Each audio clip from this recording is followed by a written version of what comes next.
નમસ્કાર વિદ્યાર્થી મિત્રો. ધોરણ 9 વિજ્ઞાનના પ્રકરણ 1 આપણી આસપાસમાં દ્રવ્યની આ એકદમ મજેદાર અને રંગબેરંગી પ્રસ્તુતિમાં આપ સૌનું સ્વાગત છે. આજે આપણે ગોખણપટ્ટી ભૂલીને એક બહુ જ રસપ્રદ ઘટનાને એકદમ સીધી અને સરળ રીતે સમજવાના છીએ. હવે એકદમ સાચું કહેજો. રોજબરોજ આપણે બધાએ આ જોયું જ છે, બરાબર ને?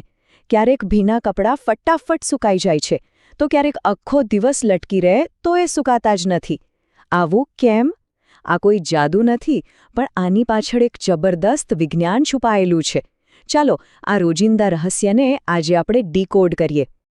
આજની આપણી આ ચર્ચામાં આપણે મુખ્યત્વે એવા 4 સ્તંભો પર ફોકસ કરીશું જે બાષ્પીભવનની ઝડપ નક્કી કરે છે: ક્ષેત્રફળ, તાપમાન, ભેજ અને પવનની ઝડપ. અને હા, છેલ્લે એક ક્વિક રિવિઝન તો ખરું જ. ઓકે, તો સૌથી પહેલાં એ સમજી લઈએ કે આ બાષ્પીભવન છે શું. સાવ સરળ ભાષામાં કહીએ તો આ એક એવી અદૃશ્ય પ્રક્રિયા છે જે પ્રવાહીની બિલકુલ સપાટી પર થાય છે. અહીં કણો એટલી બધી ઊર્જા મેળવી લે છે કે તે પ્રવાહી મટીને સીધા વરાળમાં એટલે કે વાયુમાં ફેરવાઈ જાય છે, જાણે કે છુમંતર.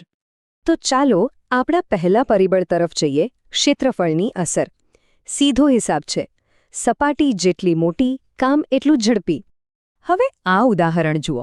ગરમ ચા કપમાં હોય તો ઠંડી પડતા વાર લાગે છે, પણ જેવી એને પહોળી રકાબીમાં કાઢીએ કે તરત જ પીવાલાયક થઈ જાય છે. ખરું ને? કારણ રકાબીમાં સપાટીનું ક્ષેત્રફળ ઘણું વધારે હોય છે, એટલે કે વધુ કણોને એકસાથે બહાર નીકળવા માટે મોટો રસ્તો મળી જાય છે. જગ્યા મોટી તો કામ ફાસ્ટ. અને આ જ લોજિક કપડાં સૂકવવામાં પણ કામ કરે છે. આપણે ક્યારેય ભીના કપડાને આમ જ ડૂચો વાળીને નથી મૂકી દેતા, પણ દોરી પર એકદમ સરસ રીતે ફેલાવીને સૂકવીએ છીએ. કપડાં ફેલાવાથી શું થાય? ક્ષેત્રફળ વધે અને પાણીના કણોને ઉડી જવા માટે મેક્સિમમ જગ્યા મળે. છે ને એકદમ સિમ્પલ વિજ્ઞાન, જે આપણે રોજ વાપરીએ છીએ. હવે વાત કરીએ બીજા પરિબળની, જે છે તાપમાન. ગરમી અહીં એક જાતના એનર્જી બૂસ્ટરનું કામ કરે છે. જુઓ, થાય છે શું? ઉનાળાની આકરી ગરમી પાણીના કણોને જબરદસ્ત ગતિજ ઊર્જા એટલે કે કાઇનેટિક એનર્જી આપે છે. આ શક્તિ મળતા જ કણો અંદરોઅંદરનું આકર્ષણ બળ તોડી નાખે છે અને સુપરફાસ્ટ સ્પીડમાં બાષ્પ બનીને હવામાં ઉડી જાય છે.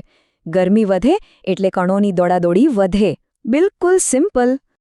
ચાલો હવે આગળ વધીએ ત્રીજા ફેક્ટર તરફ: ભેજનું પ્રમાણ. એટલે કે જ્યારે હવા પહેલેથી જ પાણીથી ફૂલ હોય. અહીં હવાને એક મોટા સ્પંજ તરીકે ધારી લો. ચોમાસામાં શું થાય? આ સ્પંજ પહેલેથી જ પાણીથી ભીંજાયેલું હોય છે.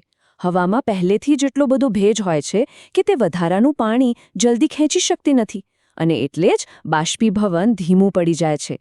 આ જ કારણ છે કે વરસાદની ઋતુમાં કપડાં સૂકાતા નવનેજા પાણી આવે છે. અને અંતે આપણું ચોથું અને છેલ્લું પરિબળ: પવનની ઝડપ.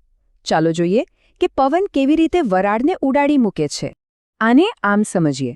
જોરદાર પવન એક અદૃશ્ય સાવરણી જેવું જ કામ કરે છે.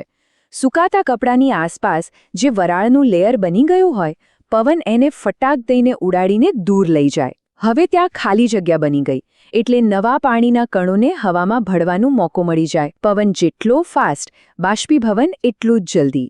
તો ચાલો હવે ફટાફટ એક ક્વિક રિવિઝન કરી લઈએ અને આ ચારેય પરિબળોને પાક્કા કરી લઈએ. આ ચાર્ટમાં બધું જ એકદમ ક્લિયર છે. જુઓ, ક્ષેત્રફળ વધે, તાપમાન વધે કે પવનની ઝડપ વધે તો બાષ્પીભવનની પ્રક્રિયા ઝડપી જ બનવાની. પણ જો હવામાં ભેજ વધે તો બાષ્પીભવન ધીમું પડે છે. બસ આ 4 નિયમો જ નક્કી કરે છે કે પ્રવાહી કેટલી ઝડપથી વરાળ બનશે. તો હવે જરાક વિચાર તો કરો.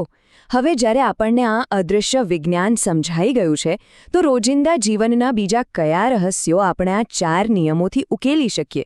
ઉનાળામાં માટલાનું પાણી કેમ ઠંડુ રહે છે? કે પછી પરસેવો સુકાય ત્યારે કેમ એકદમ મસ્ત ઠંડક લાગે છે?